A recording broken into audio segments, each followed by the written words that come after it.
Olá, gente querida, príncipes e princesas, tudo bem aí, né? Aqui também tá, graças a Deus, tudo bem. É muito bom a gente ter contato com o Altíssimo em qualquer momento do dia, sabe? Eu escolho começar com oração e terminar com oração e com a palavra, que foi o que me sustentou, foi o que me deu uma nova direção na minha vida, uma direção satisfatória. Que, assim, satisfatória no sentido de ter paz e equilíbrio para lidar com situações difíceis, já que elas sempre vão acontecer. Então, eu vou compartilhar ainda no Evangelho de Marcos, no capítulo 8, do 27 em diante. Pedro faz uma confissão aqui muito importante. Pedro ainda era um cara cascudo, bocudo, pavio curto, mas era aprendiz de Jesus, né? Discípulo. Então, vamos ver o que mais ele aprontou aqui. E saiu Jesus e os seus discípulos para as aldeias de Cesareia de Filipe. E no caminho perguntou aos seus discípulos, dizendo: Quem dizem os homens que eu sou? E eles responderam: João Batista, e outros Elias, mas outros um dos profetas. Até hoje, a gente anda com Jesus, ouve a palavra de Jesus, anda com Jesus e não sabe exatamente quem ele é. E eles responderam, João Batista, enfim. E ele lhes disse, mas vós, quem dizeis que eu sou? Quer dizer, o que a multidão fala aí? O povão fala que eu sou. Tá, uns dizem que você é João Batista, outros falam aí que você é Elias, aí que você voltou aqui nessa terra e tal. Tá, ok, agora, e você diz que eu sou quem? Quem eu sou para vocês, discípulos, meus aprendizes? Eu sou quem para vocês? E ele lhes disse, mas vós quem dizeis que eu sou? E respondendo Pedro lhe disse, tu és o Cristo. E admoestou-os para que a ninguém dissessem aquilo dele. E começou a ensinar-lhes que importava que o Filho do Homem padecesse muito e que fosse rejeitado pelos cidadãos e pelos príncipes dos sacerdotes e pelos escribas e que fosse morto, mas que depois de 3 dias ressuscitaria. E dizia abertamente estas palavras, e Pedro o tomou à parte e começou a repreendê-lo. Mas ele, virando-se e olhando para os seus discípulos, repreendeu a Pedro, dizendo, retira-te de diante de mim, Satanás. Olha só, aqui no 27, Pedro dá uma resposta fantástica. Tu és o Cristo. Certeira, assim, ó, papo reto, tu és o Cristo.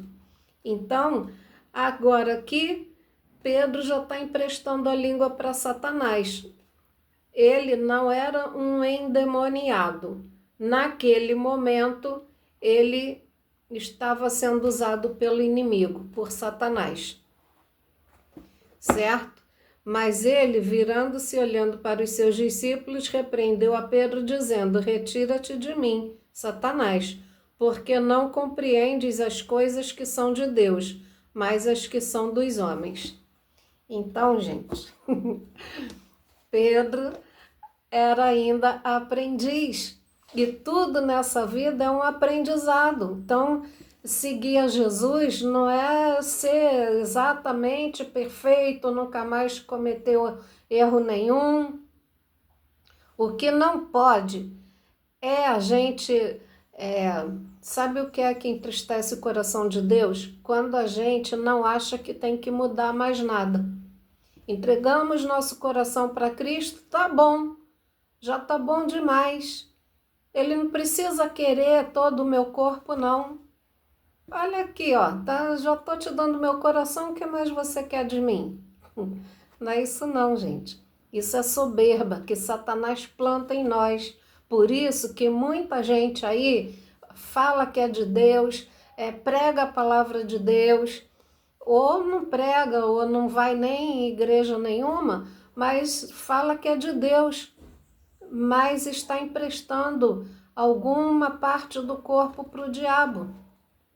Empresta a língua, empresta os olhos, empresta as mãos, empresta os pés, empresta os Países Baixos, se vocês entendem, para fazer tudo que está mandando, tudo que o corpo está mandando. Mas o cérebro é que foi feito para comandar nosso corpo. Então a gente tem que encher a mente da palavra de Deus e o coração também. Porque Deus quer compromisso de nós. Então não tem essa coisa aí de, sabe, em algum momento a minha língua é usada por Deus, em outro momento minha língua é usada por Satanás. Em algum momento eu estou cheia do Espírito Santo, em algum momento eu estou cheia do adversário. E não é assim que as coisas funcionam.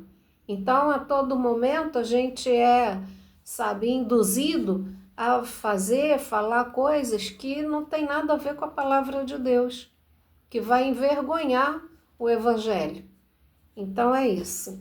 Vamos orar? Vamos colocar diante de Deus a nossa nação, a festa que vai acontecer em outubro, vocês sabem do que eu estou falando, que Deus levanta reis e abate reis, e se Deus, né, for a vontade dele ou a simples permissão dele, que a nossa nação vire vermelha, então que Deus tenha compaixão dos servos fiéis e que vamos continuar fiel, independente da perseguição que vem, independente da intenção do atual líder de prender, sabe, os que são contra, arrancar bebês do ninho, essas coisas todas. Então, na caderneta da maternidade agora não é mais mãe, agora é pessoa que gesta.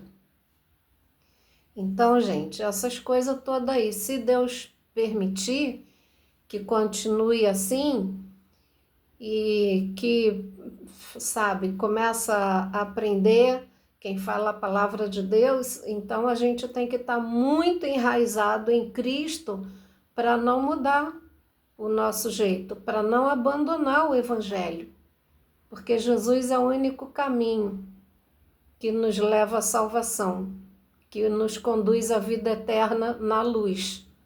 Sem Jesus, a vida eterna será em trevas. Então, está diante de nós decisões muito importantes para a gente pensar e agir. Então, vamos orar? Pai querido, muito obrigada, Senhor, por mais um dia, por essa palavra.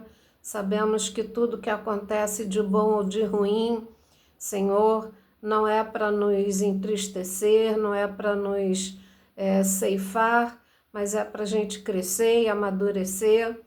E eu preciso de Ti, Senhor. E a pessoa que está orando aqui nesse momento, que precisa de um milagre, Pai. Um milagre para a saúde, um milagre para o emprego, um milagre para pagar as contas e não sabe o que vai fazer.